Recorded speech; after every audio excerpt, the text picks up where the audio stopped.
Welcome to a space made just for you to unwind, breathe, and simply be. Here, you're invited to set aside the worries of the day, take a deep breath, and let go of any tension. Find a cozy spot, settle in, and let us guide you through a journey of relaxation and calm. As we begin, allow yourself to gently drift as each story and soothing sound wraps around you like a warm blanket. Let calm and cozy carry you to a peaceful place of rest, where stillness and serenity await. Breathe in, breathe out, and let yourself be at ease.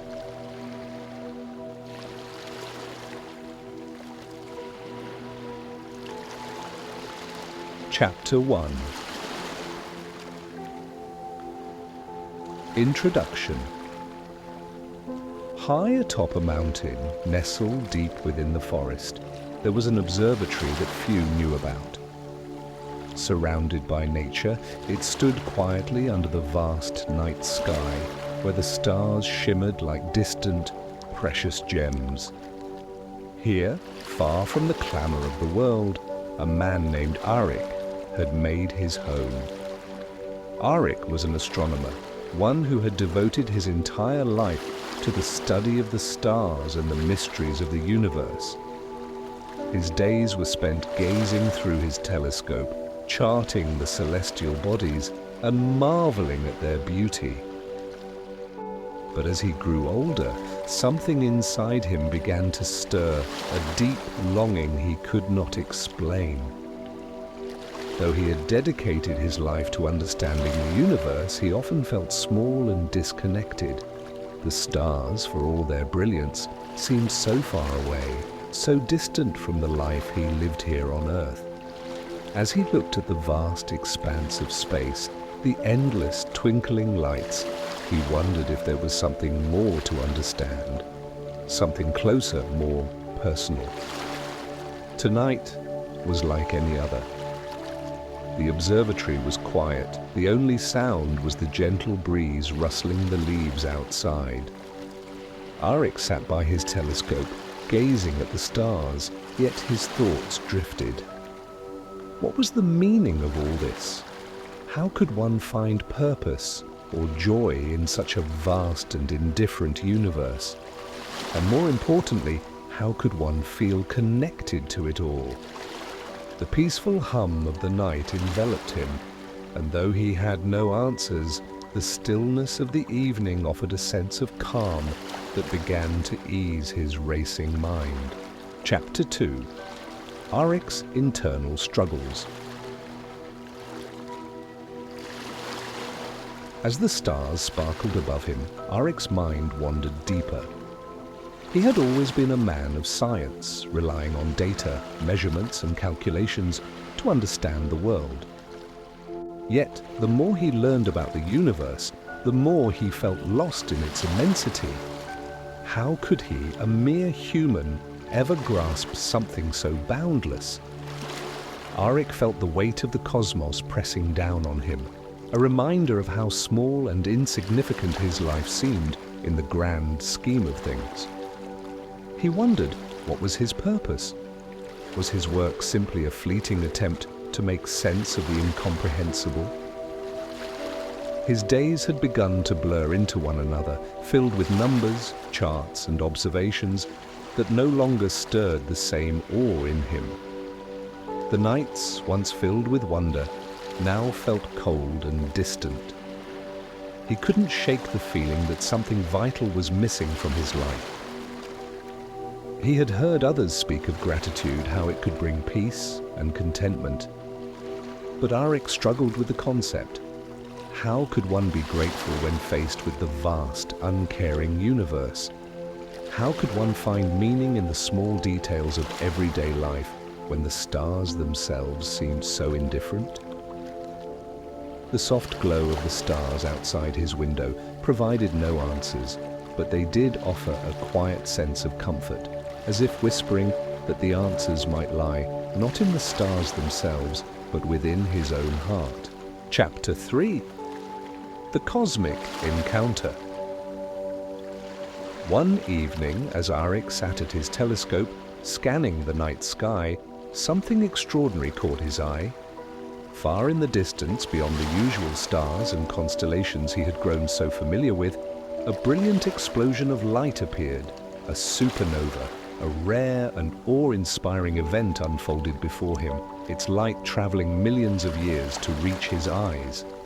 Arik watched, mesmerized, as the explosion painted the sky with colors he had never seen before. The stars seemed to pulse with life, sending out waves of energy that he could almost feel.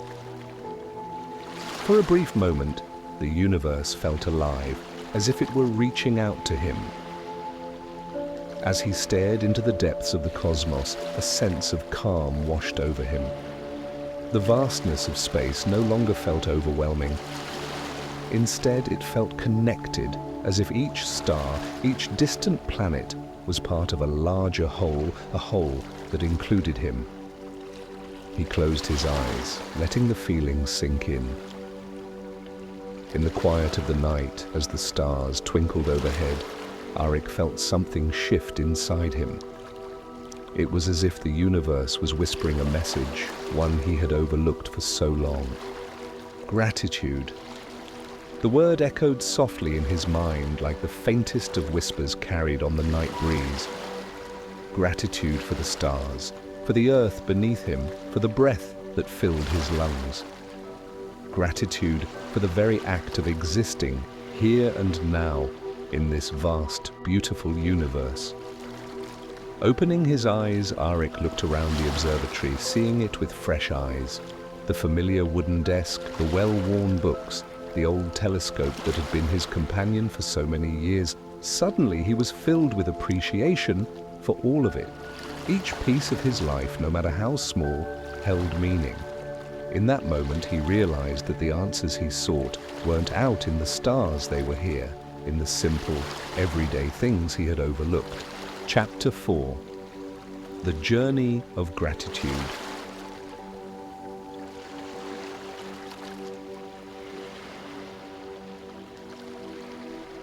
From that night on, Arik began to see the world differently. Each morning, he would rise with the sun, taking a moment to feel grateful for the warmth of its rays on his skin. He began to notice the small details in his life that had once seemed so insignificant.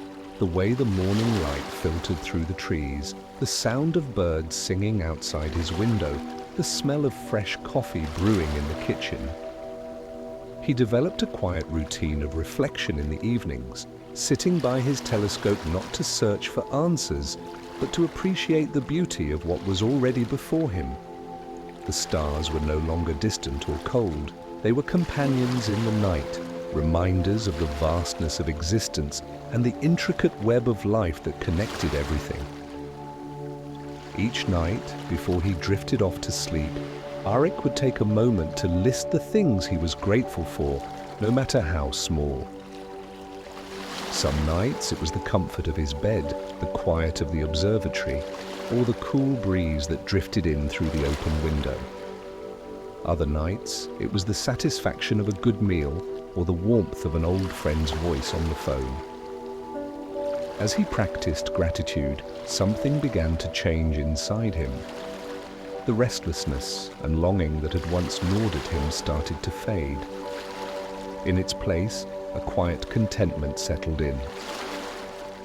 The more he focused on what he had, the less he worried about what he didn't. The stars, once a reminder of the overwhelming vastness of the universe, now felt like familiar friends, guides, showing him the way back to peace. Arik began to notice that the more he practiced gratitude, the more connected he felt to the world around him. His once solitary life in the observatory now felt rich with meaning and connection, not just to the stars, but to the earth, to the people in his life, and to the simple joys of everyday living. Chapter 5. Sharing gratitude with others.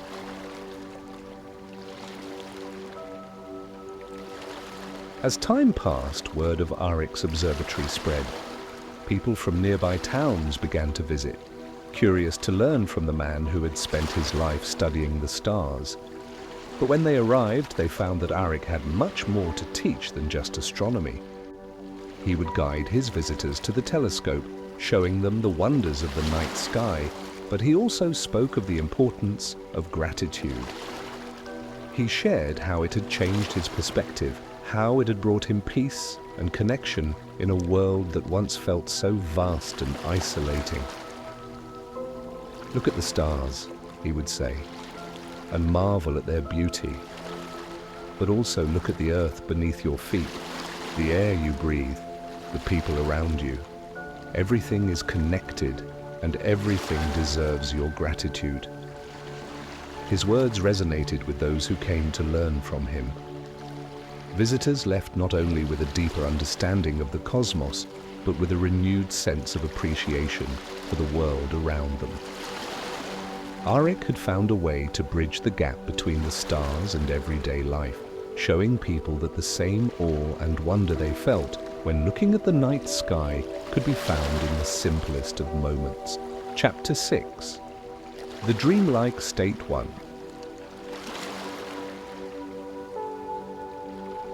Particularly clear night, Arik found himself drawn into a deep, meditative state as he gazed at the stars. His breathing slowed, and the boundaries between his body and the universe seemed to blur. The stars twinkled softly, their light wrapping around him like a comforting blanket.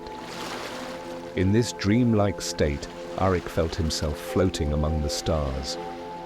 The night sky stretched out before him, and the stars danced in patterns that seemed to tell a story of his own life. He saw moments from his past, the joys, the challenges, the quiet moments in between, and for the first time he realized how each experience, no matter how small, had shaped who he was. The stars formed constellations that mirrored his memories of friendships, of heartaches, of successes, and of failures.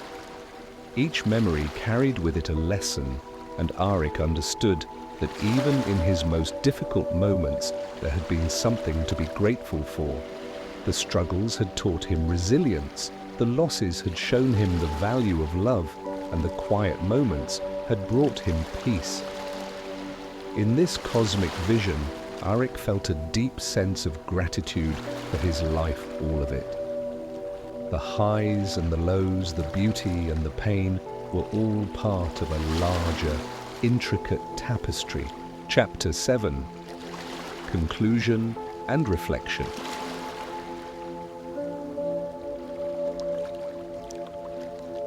When Arik awoke from his meditation, he felt lighter, as though the weight of the universe had been lifted from his shoulders. He looked up at the stars once more, but this time they seemed closer, like old friends reminding him of the beauty of existence. As he sat in the quiet of his observatory, Arik reflected on how far he had come. Gratitude had transformed his life in ways he never could have imagined. It had turned the vast, cold universe into a place of warmth and connection. He realized now that life's meaning wasn't in the stars themselves, but in the way he chose to see and appreciate the world around him. With a quiet sigh, Arik lay back in his chair, closing his eyes. The soft glow of the stars bathed him in a peaceful light, and as he drifted off to sleep, he whispered a final, heartfelt thank you to the stars, to the earth, and to the life he had been given. The universe was vast, but his heart was full.